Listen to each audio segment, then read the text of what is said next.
New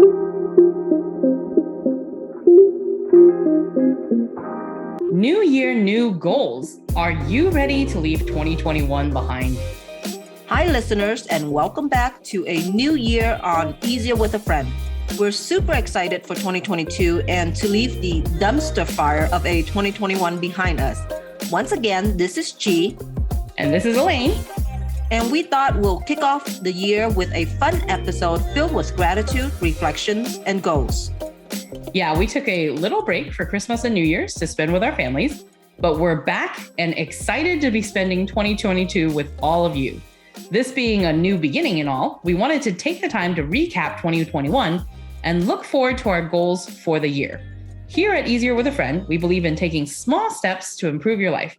So jumping right into it, Chi, what is one thing that you're grateful for from 2021? Okay, I wanted to come up with something that really encompasses the year. And so I think for me, it was intentional family time. Because looking back at 2020, we were all forced into, a lot of us at least, were forced into quarantining. But I think none of us really got a chance to plan intentional family time. It was more like a forced family time. So for 2021, we were kind of straddling that line between staying home a lot because, of course, the pandemic is still ongoing, but also really creating activities that we could enjoy together as a family. And then for 2021, we also did manage to see some extended family and appreciate those family time. My girls are at the age where they can truly remember and have memories of these type of experiences. So I'm really, really grateful that we had this year. It really made me more intentional about how I spend time with extended family and also with my girls. What about you? What's one thing you're grateful for? Well, that was a great one. I actually was going to say that not personally oriented, but I guess globally oriented. I look back on 2021 and I, at least myself, am personally grateful for the COVID vaccines that came out in early 2021. I know people are divided on their opinions of them. I am not trying to change anyone's views about them. I'm simply saying that for me, myself, when I reflect upon it, I was grateful to have had the vaccinations because I think for all of 2020, I didn't get to see Nick's grandmother hardly at all. And even my mom, for most of 2020, we socially distanced because I think so much of the virus was unknown when it first started circulating the globe. I think for some of our listeners, your life may not have been different pre-vaccine, post-vaccine, but for me, it really allowed us to spend time together as a family again, or more like, oh, breathe a sigh of relief. We are now vaccinated. I can come see you, right? And so I am exceedingly grateful to all of the scientists who worked on it. I really wasn't even thinking we'd get a vaccine that fast. So I'm glad it came out when it did. I know it's been an up and down year. I, like everyone else in early summer, thought COVID was over. Everyone's getting vaccinated. The world's going back to normal. And then Delta. And now and so I get it, listeners. When we say it's been a dumpster fire of a year, I understand. But I still think that even with the new variants, our family has generally managed to stay healthy. And I personally, at least, do attribute that to the vaccinations. So, and Chi, what is one thing you wish could have been different from 2021? Well, I hate looking back with regrets, right? Because I feel like, hey, there's no point in it. But the one thing that I have to say, and it's such a minor thing, but I thought, you know what, let's keep this a little bit lighthearted too. I would never consider myself a good cook, but I have started leveling up, as my husband says, my cooking skills. That's what we call it too. Yeah, like I've leveled up my cooking skills since my girls started eating more with us. And I have to say, for 2021, I've been in a long rut when it comes to cooking. I've been like out of ideas. I've been cooking the same thing over and over, stuff that I'm not even excited to eat. And that's kind of how I've always meal planned. It's like, what do I feel like, right? I try to balance that with what the girls like also, but fortunately, because they've eaten mostly my cooking, they like a lot of the same stuff I do. But my cooking this past year has been in a lull and I haven't really leveled up at all. And if anything, I've gotten a little bit lazy making some of the more, complex meals that require a little bit more work. And I'm like, nah, I don't feel like cooking that. So I'm just going to make something else.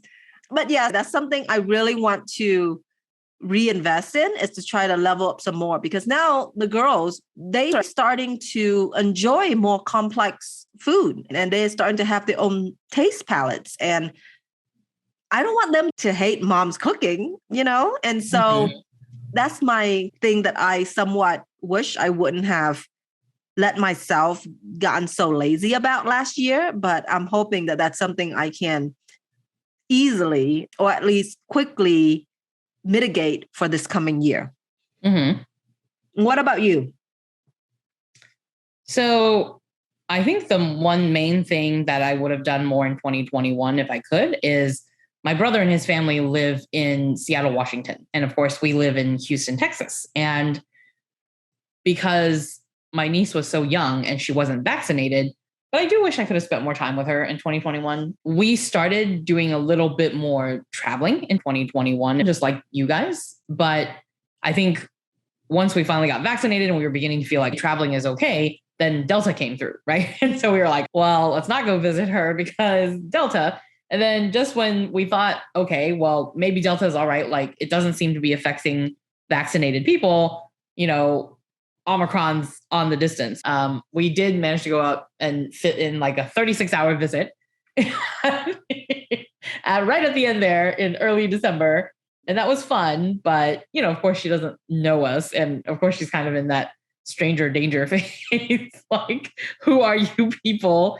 And our visit was so short that I think by the time she started being like, oh, y'all are all right, maybe we can play a little bit, we had to leave. So I'm hoping that for 2022, that maybe we can see each other more often. So the next part of our podcast, we really like to cover some goals we have for the year. And when we say goals, we really just mean, hey, what's maybe a little challenge you're going to give yourself this year, a little something you're going to attempt to do, a minor step that maybe will add up to big changes by the end of next year when we recap. So Chi, starting with you, what is a health challenge you wish to start for 2022? Okay, so after all that spiel you just said about something small, I kind of have something a little bit bigger for this one here. And let me explain. So for the past couple of years, I've been trying to be much better about going to get my annual physical, all the blood work, and all of those things that comes with your physical. And the previous year, in December of 2020, I had gotten my blood work and everything was like, okay, you're good. Your cholesterol is good. Your sugar is good. Everything is good, right?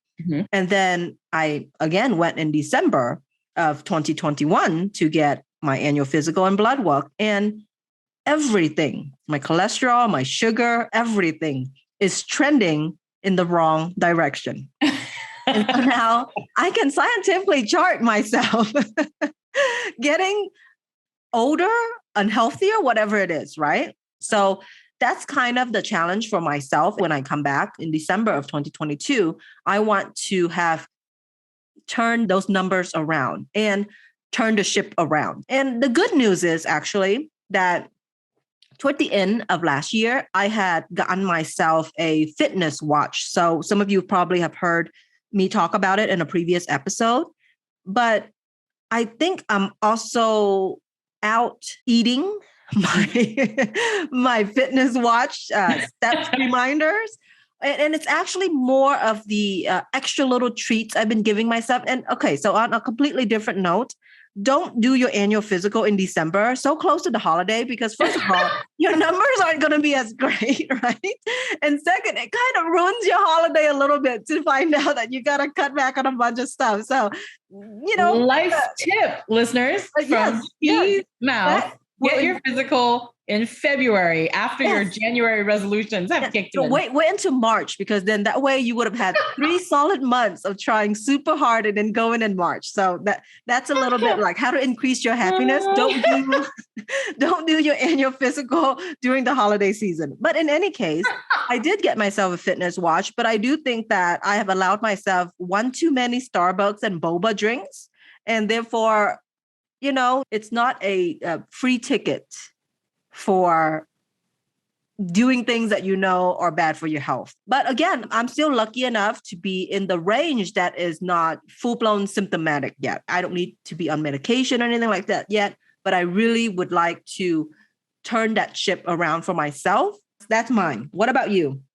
Good goal to have for 2022. And we are definitely going to check back in on that at the end of the year.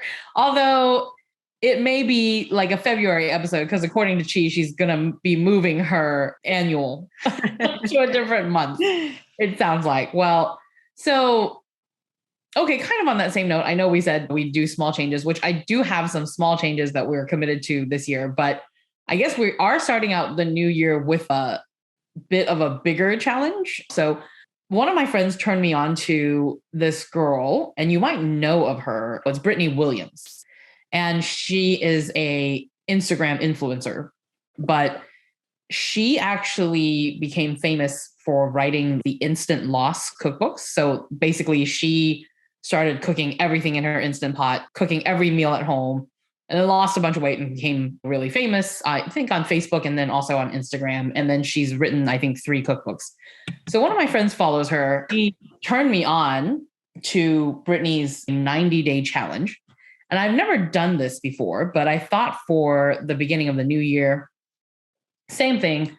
My husband and I just decided I don't have physical numbers to prove this yet. And now after Cheese Annual, I'm going to move mine to March. So we're going to check in on my numbers in March, but we definitely feel like we've overindulged a bit in 2021, right? Really, really taken the eating out thing to an extreme. We cooked very little this year. So what we are doing is, so to give credit where credit is due, it's Brittany Williams' 90-day challenge. It's on her website, which is the Instant Loss website. And the items that she challenges you to do is, number 1, commit to a healthy eating plan, and any eating plan, like whatever you consider to be a healthy eating plan for you. Like you can count macros. You can just be like, I'm not eating carbs. You can be like, I'm intermittent fasting, whatever it is that you're deciding to do. Or you can just be like, I'm just not going to eat extra sugar and junk food, whatever, right? It can be anything that you're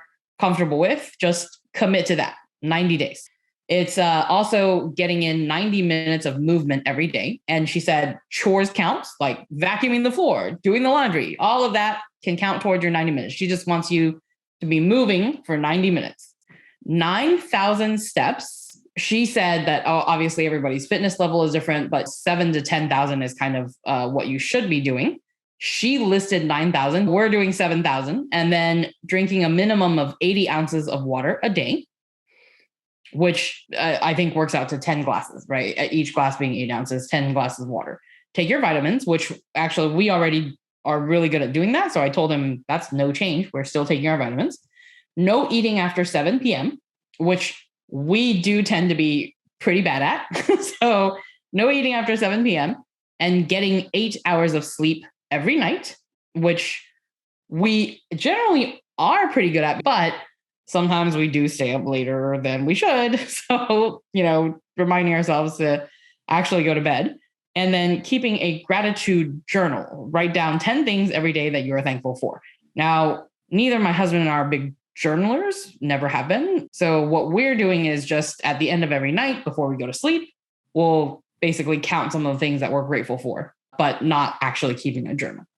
So we're doing that. And she does say that this is not a weight loss challenge. This is a commitment challenge, right? To quote her directly, she said, "This is a challenge where we are going to focus on keeping the promises we make to ourselves, even after the motivation of it all has dried up and gone, which I really liked. So we're doing that challenge for the first 90 days. And then our challenge to ourselves is to cook at home 50% of the time, which I know doesn't even sound like a ton, but we're really bad at this. So we're going to cook at home 50% of the time. That is our health challenge to ourselves for 2022. So, Chi, any financial challenges for this year? Actually, it's funny that you ended on the cooking for yourself thing, because I think one of my financial goals for the beginning of last year was to have a budget and stick to it. Mm-hmm. So I have to say that we started out strong, right? You know where this is going. We started out strong, and then we really took a dive about mid-year. And normally I fall off that wagon hard during the holiday seasons because it's just, a lot of temptations and gifts and all this stuff that goes on sale at the end of the year. But this year I started that process like in June. So there was no excuse for it. One of the things that really threw us off our budget was that we started eating out more. Mm-hmm.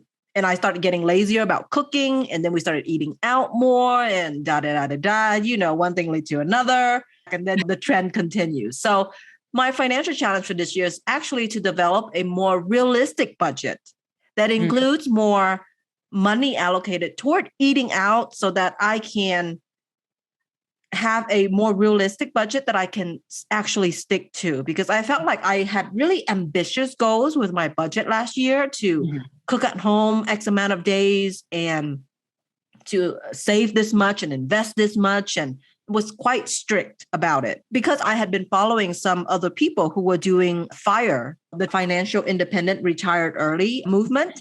And I had wanted to kind of work my way toward that, some of the things that they do to discipline themselves to be able to reach FIRE. Mm-hmm. But I think in being so strict with myself, I think I just made the goals a little bit too much for myself with not enough wiggle room. And so that's the thing for myself this year, is to set a more realistic goal that still includes all the things that I want to accomplish in terms of the financial health of the family, but like take smaller steps toward it and make the journey a little bit less painful to walk. What about you? What's your financial goal for the year? Now, I do have one finance challenge or goal for myself this year.